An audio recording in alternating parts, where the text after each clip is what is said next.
Hey everyone, welcome back to our study in the book of Matthew, and particularly the Beatitudes that we've been working through. I don't know about you, but I have never felt ecstatic when I've been reviled or persecuted. Yeah, Jesus said in Matthew 5:11-12, "Blessed are you when they revile and persecute you and say all kinds of evil against you falsely for my sake. Rejoice and be exceedingly glad, for great is your reward in heaven, for so they persecuted the prophets who were before you." So what is that about? This scripture actually flows nicely from our previous studies, and particularly the one in verse 10 about being persecuted for righteousness, or more accurately, justification. But before we dissect the meaning of these two verses, let's first consider and remind ourselves, who is Jesus talking to? He's talking to Jews who were born and raised under the law. And what is the context of this discourse? It's following from and continuing the Beatitudes, which, if you haven't listened to, check out the playlist so that you can understand the whole flow and you can discover it's just one sermon.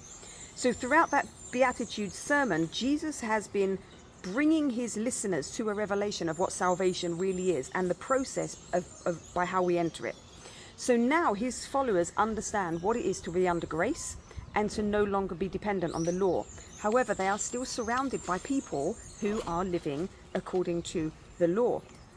They are trying to stay saved by the law, and the religious law abiders focus on outward acts of legalistic good works. They conform and perform so that they can be in right standing with God, so they believe. But then once Jesus brings that revelation that they aren't under that burden anymore, they stop striving to perform and they rest in his grace and in his sufficiency. That's when the poop hits the fan, because suddenly they find themselves slandered and they are accused of being rebellious against God. They're lawbreakers, they're unholy, they're blasphemers. They're accused of believing false doctrine, of abusing God's grace, claiming eternal security that you can sin with impunity. They're accused of having left the faith, no longer loving the Lord, being apostate. They could be cast out of the synagogue.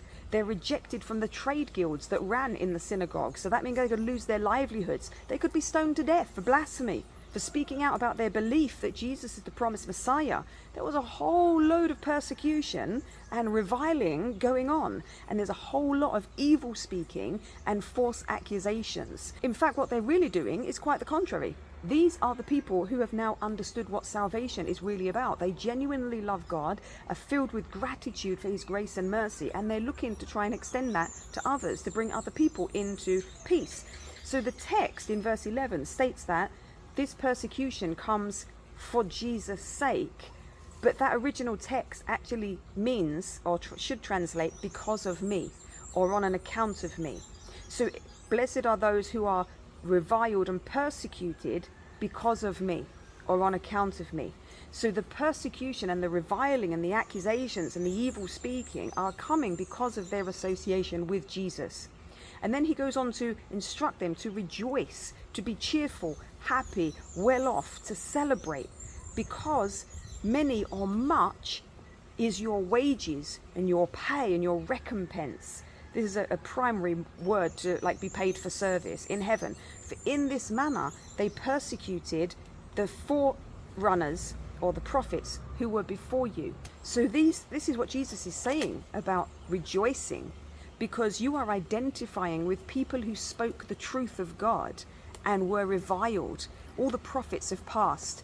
There were lots of false prophets. They would be saying that Israel will be blessed and there would be no judgment, or you can go out to this war and God will give you the victory, when God hadn't actually spoken. They're just prophesying from their own imaginations, their own heart, what they want. And so those prophets would stand up. You would get a prophet who would stand up and speak the truth, and they would be reviled and they would be persecuted. Think Jeremiah, think all these people who were standing up and speaking the Lord, even Hosea. They didn't see what they wanted to see, but they spoke the truth of God. But they were rejected, they were reviled. Jesus himself was rejected and reviled for speaking the truth of God. And this is what Jesus is saying. Your reward is great because you are stepping into a ministry by speaking the truth of grace and the gospel of grace and the easy yoke of Jesus. You are stepping into something that's going to cause people to speak against you, because people want to uphold the law.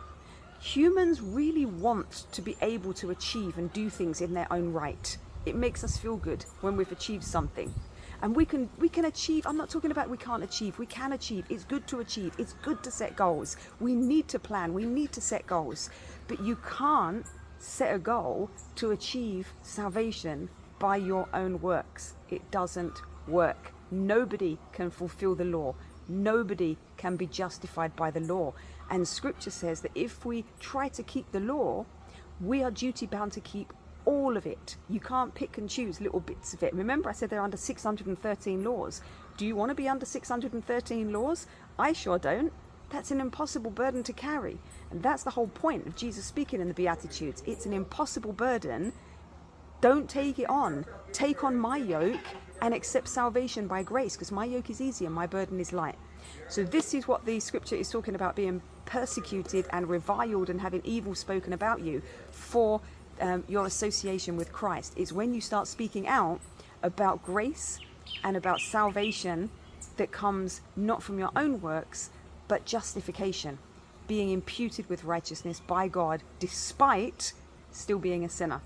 So this is where we've got to so far in our studies. I hope you're enjoying this. I will see you in the next study. Don't forget to like, subscribe, and send this to everyone you know who loves deep Bible study and how it applies to us today. God bless.